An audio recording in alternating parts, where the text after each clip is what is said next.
So you've almost certainly heard the term brain rot. Oh, for sure. It was the Oxford Word of the Year for 2024. Exactly. It's that mental static you get from just endless doom scrolling.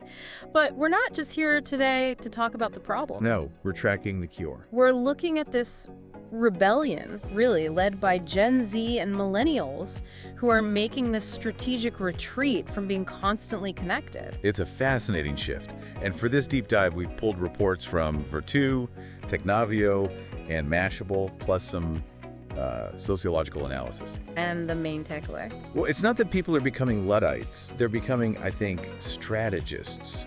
They're treating their attention like a resource that needs to be protected. That's the key distinction, isn't it? It's not nostalgia, it's digital self-defense, and the first line of defense seems to be, well, hardware. Oh, absolutely. The data on dumb phones is kind of mind-blowing. A 300% surge in search traffic for them. And the sales figures support that. I mean, in the UK alone, 450,000 feature phones were sold in 1 year. We're talking about things like the light phone third, the boring phone, or that reissued Nokia 3210. Right. But it's not just about the device being cheaper. No, not at all. It's almost the opposite. It's become a status symbol. A status flex, yeah. Carrying a phone that can't access TikTok basically signals that you have the self-control to just opt out of that dopamine loop. The fiction is the point.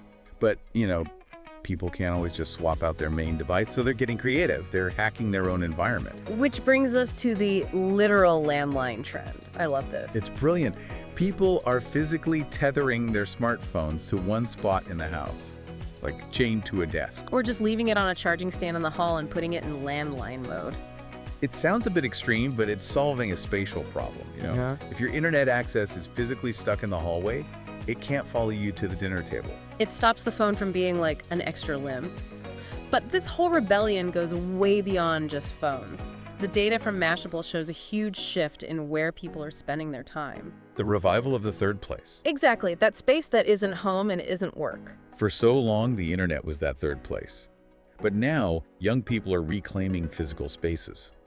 Just look at the boom in analog hobbies. The knitting and crochet market alone is projected to grow by almost $12 billion by 2029. And it's not just people knitting alone. You have these clubs, like the Knitting Club Potsdam in Germany, with over 100 members. It's social. But it's focused. There's a deeper psychological thing happening there too, right? That rhythmic hand movement can induce a flow state. Yeah. It's meditative.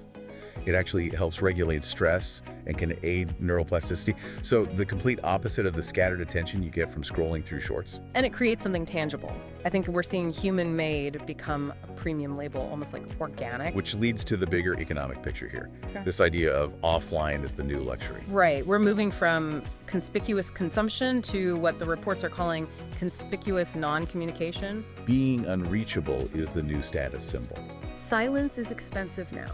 Privacy used to be the default, and now it's a product you buy. You see it with places like the Offline Collective in Columbus. Yeah, a social club where the price of admission is literally locking your phone in a pouch for the night. You're paying for guaranteed, genuine interaction, no interruptions. And this extends to travel, too. The rise of calmcations, high-end resorts where the main selling point is the lack of Wi-Fi. It all suggests that being reachable is a burden. If you're wealthy enough, you can afford not to be on call. And that's really the heart of tech intentionality. It's not about rejecting technology entirely. It's about choosing when and how to engage with it. But that does raise a pretty difficult question. The class politics of it all. Yeah, the class politics of logging off. If disconnection is the new luxury, Then does that mean constant connectivity is becoming a marker of the working class? it's a heavy thought to leave you with.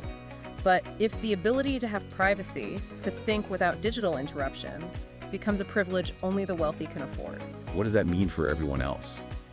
It's definitely something to think about. Thanks for listening to The Deep Dive.